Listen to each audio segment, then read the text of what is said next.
త్వరలో రాబోతున్న గ్రూప్ 2 అదేవిధంగా ఎస్ఐ కానిస్టేబుల్ నోటిఫికేషన్లకు ఆల్రెడీ ఒక బ్యాచ్ స్టార్ట్ అయింది, రన్నింగ్లో ఉంది. రేపు సెకండ్ బ్యాచ్ స్టార్ట్ అవుతుంది. సో మన దగ్గర ఉన్నటువంటి రిక్వైర్మెంట్స్ ఏమంటే, తిరుపతిలో ఎన్నో ఇన్స్టిట్యూట్లు ఉన్నాయి. ఏ ఇన్స్టిట్యూట్లో చేయనటువంటి పని ఇక్కడ మేము చేస్తున్నాం. అంటే that means quality infrastructure sir చెప్పారు, రైట్? చాలా మంచి వర్డ్ చెప్పారు. నేను ఆర్సీ రీట్లో గ్రూప్ 1 కోచింగ్ తీసుకున్నప్పుడు in 2014 academic year and 16 academic ఇయర్లో ఇలాంటి ఇన్ఫ్రాస్ట్రక్చర్ లేదు. మాకు 80,000 ఫీజు కట్టాను నేనైతే.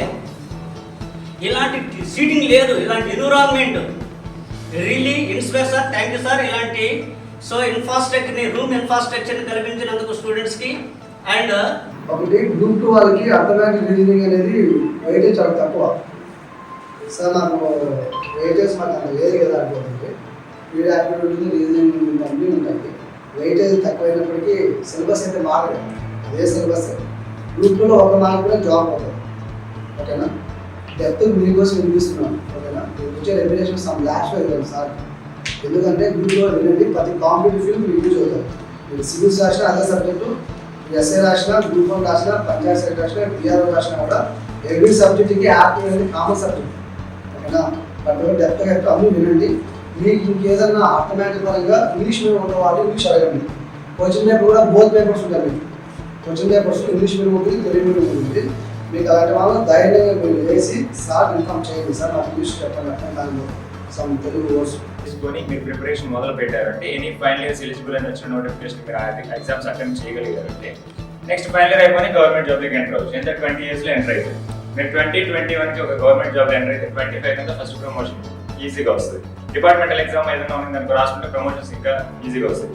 అంటే మీరు వితిన్ 30 yearsలోనే ఆల్మోస్ట్ గ్రూప్ 2, గ్రూప్ 1 కేటర్కి వెళ్ళిపోవచ్చు అనమాట. ఎందుకంటే మీకు ఆల్రెడీ డిగ్రీ ఉంటుంది మీతో పాటు. డిగ్రీ ఉన్నప్పుడు ఒక గవర్నమెంట్ జాబ్ చిన్నదని అచీవ్ చేసి ఎంటర్ అయిపోయారంటే ప్రమోషన్స్ ఈజీ అవుతుంది, ఎడ్యుకేషన్ క్వాలిఫికేషన్ ఉంటుంది కాబట్టి. సో కరెక్ట్గా ప్లాన్ చేసుకున్నారు అంటే ఆ నాలెడ్జ్ మీరు ఏదైతే గ్యాదర్ చేసుకుంటారో ఎస్ఐ కానిస్టేబుల్ సరిపడే నాలెడ్జ్ అది రిమైనింగ్ నోటిఫికేషన్ చాలా వాటికి సరిపోతుంది. ఎగ్జామ్ వచ్చేసి 200 మార్క్స్ ఎగ్జామ్ కానిస్టేబుల్ 200 మార్కులు 200 కాను అప్రాక్సిమేట్లీ 120లో మనం ఉంటే గ్రౌండ్ వచ్చేసరికి ఒక నార్మల్ పర్సన్ గ్రౌండ్ చేస్తే, అంటే చిన్నప్పటి నుంచి ఎటువంటి ఆటలు ఆడుతున్నా నార్మల్ పర్సన్ చిన్న వయసు అంటే సపోజ్ నార్మల్ పర్సన్ గ్రౌండ్ 60 మార్కులు ఈజీగా వస్తుంది.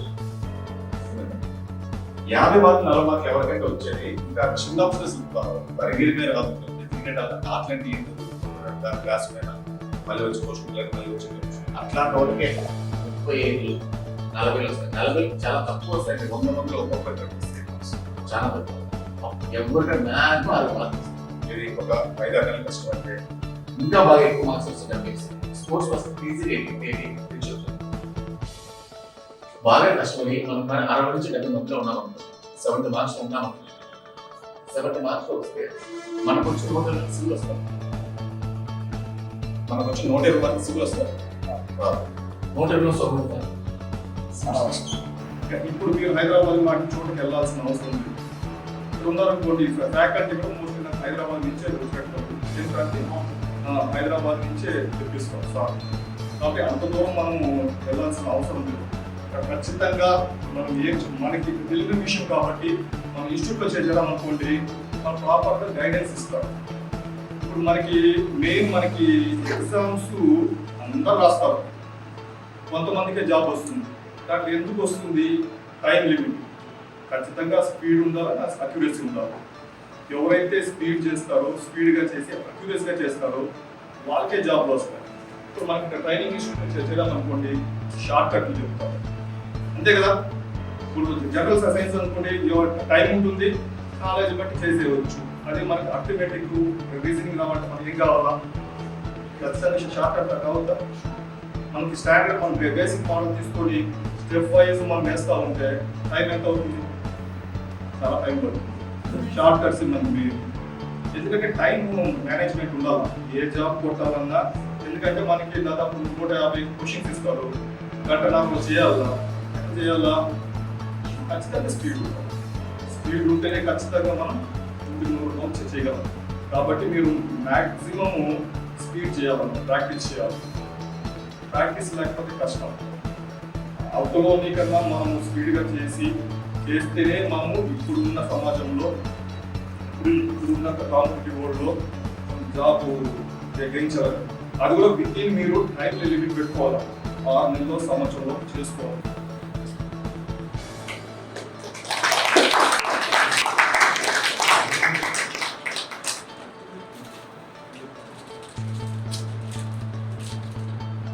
నమూనా చేసింది ఆర్ఆర్ డోగర్ అనమాట.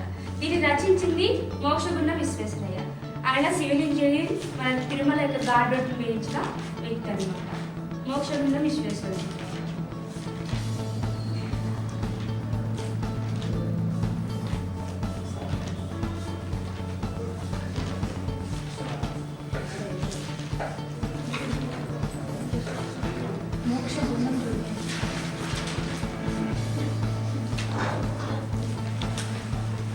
ఈ యొక్క మొదటి పంచవర్ష ప్రణాళికకు అధ్యక్షుడు జవహర్లాల్ నెహ్రూ, ఉపాధ్యక్షుడు జిఎల్ నందా, గుజర్లాల్ నందా.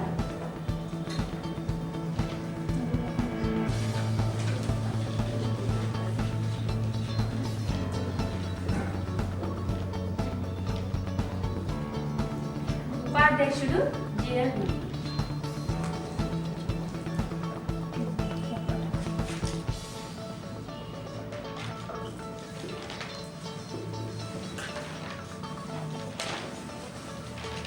ఈ మొదటి పంచవర్ష ప్రణాళిక ఎక్కువగా వ్యవసాయానికి ప్రాధాన్యత ఇచ్చింది అనమాట. ఈ వ్యవసాయానికి మొదటి పంచవర్ష ప్రణాళికలో 600 కోట్లు ఖర్చు చేయడం జరిగింది. అదేవిధంగా ఈ మొదటి పంచవర్ష ప్రణాళికలో వ్యయం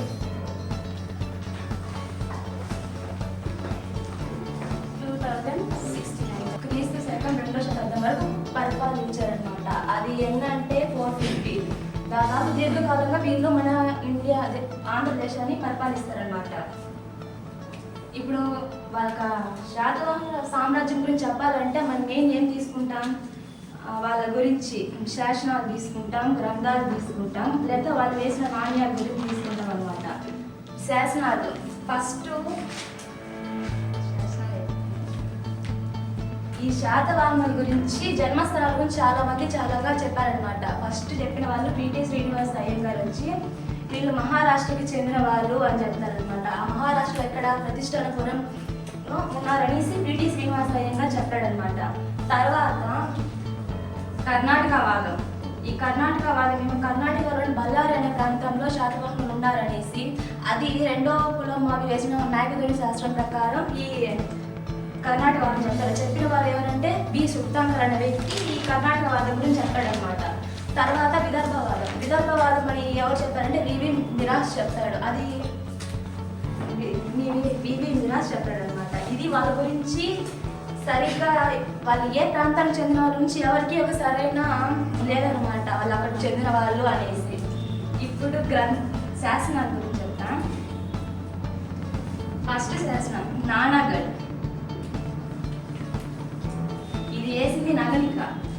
ఆమె ఎవరంటే మొదటి శాతకర్ణి భార్య. నగలిక వాళ్ళ తండ్రి వచ్చి మహారథి త్రణకాయలు. ఆయన ఎందుకు ఈ శాసనం మెయిన్ కాన్సెప్ట్ ఏంటంటే, ఈ శ్రీముఖుడు వచ్చేసి ఈ మహారాష్ట్రలో యుద్ధానికి వెళ్తాడు అనమాట. అక్కడ వాళ్ళు ఓడిపోతారు.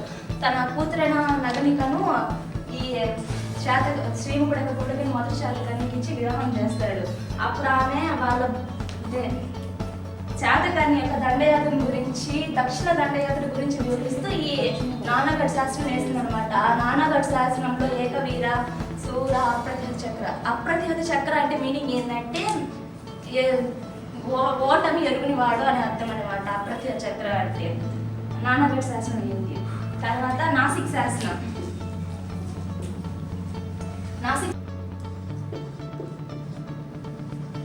ఫస్ట్ గ్రీన్ రెవల్యూషన్ అనేది 1960లో వచ్చింది. 1960లో మెక్సికో కంట్రీలో వచ్చింది. ఫస్ట్ ఇండియాలో రాలేదండి. ఫస్ట్ 1960లో హరిత విప్లవం అనేది మెక్సికో కంట్రీలో వచ్చింది.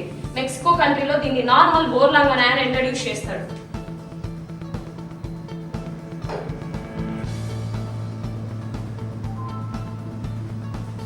నార్మల్ బోర్ లాగానే ఆయన ఫస్ట్ హరిత విప్లవాన్ని మెక్సికో కంట్రీలో ఇంట్రడ్యూస్ చేస్తారు. దీన్ని బంగాళాదుంప పైన జస్ట్ ఎక్స్పెరిమెంట్ చేస్తారు. ఇది సక్సెస్ అవుతుందా లేకపోతే ఫెయిల్యూర్ అవుతుందా అన్న దాంతో ఫస్ట్ ఎక్స్పెరిమెంట్ చేస్తారు. కానీ గుడ్ రిజల్ట్ వస్తుంది. అక్కడ బంగాళాదుంప మీద చేసినప్పుడు వాళ్ళకి మంచి రిజల్ట్ వస్తుంది. మంచి రిజల్ట్ వచ్చినప్పుడు ఓకే ఇదేదో యూస్ఫుల్ అయ్యేటట్టు ఉందని చెప్పి దాన్ని గోధుమ పంట మీద చేస్తారు. అది కూడా అధిక దిగుబడి వస్తుంది. అది తెలుసుకున్న మన వాళ్ళు 1966లో ఇది మెక్సికో కంట్రీలో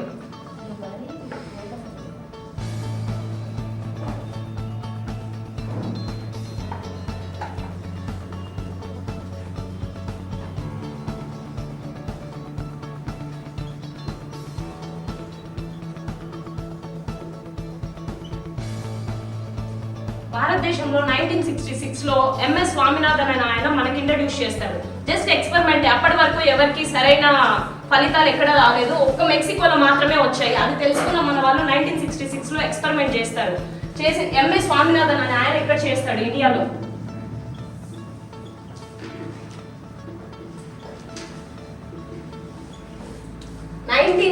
లో మెక్సికోలో వస్తుంది. 1966లో భారతదేశంలో వస్తుంది. ఇక్కడ ఇంట్రడ్యూస్ చేసిన వాళ్ళు నార్మల్ బోర్లాగ్. ఇక్కడ భారతదేశంలో ఇంట్రడ్యూస్ చేసిన వాళ్ళు ఎంఎస్ స్వామినాథన్. దీనికి అంతవరకు హరిత విప్లవం అని పేరు ఉండదు. జస్ట్ విప్లవం, వ్యవసాయంలో వచ్చిన ఒక విప్లవం మాత్రమే. దానికి పేరంటూ లేదు. కానీ వీళ్ళిద్దరూ ఒక చోట 1969లో మెక్సికోలో ఒక సమావేశానికి వెళ్తారు. అక్కడ విలియం ఎస్ గాండ్ అనే ఆయన దీనికి హరిత విప్లవం అంటే పచ్చదనాన్ని హరితం అంటారు. కాబట్టి పచ్చదనానికి సంబంధించిన వ్యవసాయంలో వచ్చిన విప్లవం కాబట్టి దీనికి హరిత విప్లవం అని విలియం ఎస్ గాండ్ అనే ఆయన 1969లో దీనికి హరిత విప్లవం అని నామకరణం చేస్తాడు.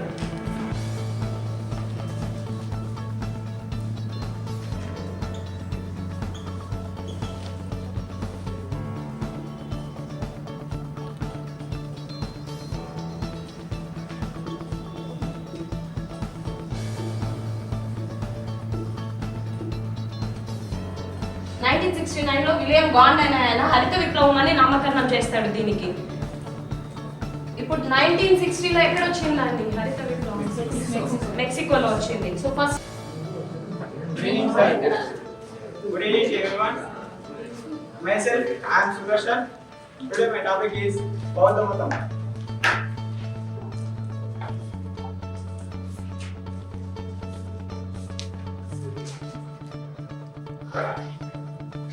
బౌద్ధ మతం. ఈ బౌద్ధ మతం అనేది షోడశ మహాజనపదాల్లో ఒకటైన మల్లా అనే జనపదం నుండి తీసుకున్నది. ఈ మల్లా అనే జనపదాన్ని మన శుద్ధోదరుడు అతని భార్య అయిన మహామాయ అనే ఆమె అతని మ్యారేజ్ చేసుకుంటాడు. సంతానమే సిద్ధార్థుడు. ఈ సిద్ధార్థుడు క్రీస్తు పూర్వం 563 వైశాఖ శుద్ధ పౌర్ణమి నాడు జన్మించడం జరుగుతుంది. శాస్త్ర సాంకేతిక పరంగా అన్నింటిలో వెనుకబడి ఉందన్నమాట. సో అప్పటి అంటే స్వాతంత్రం వచ్చిన తర్వాత మినిస్టర్స్ ఉంటారు కదా, సో వాళ్ళంతా డిస్కస్ చేసుకుంటూ ఉన్నారు మన దేశ పరిస్థితి ఇలా ఉంది. సో మన చుట్టుపక్కల ఉన్న దేశాల పరిస్థితి చూసుకుంటే చాలా మన దేశంతో పోల్చుకుంటే అవన్నీ మెరుగ్గా ఉన్నాయి. సో మనం ఎందుకు ఇలా ఉన్నాం అని చెప్పి వాళ్ళంతా డిస్కస్ చేసుకుంటూ ఉన్నారు. సో అప్పుడు అప్పటి ఆర్థిక మంత్రి అయిన శంకం శెట్టి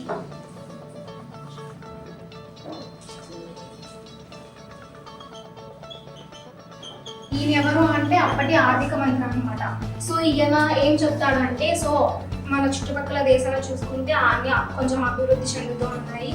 సో వాళ్ళు అభివృద్ధి చెందడానికి కారణం ఏంటి అంటే వాళ్ళంతా ప్రణాళికలు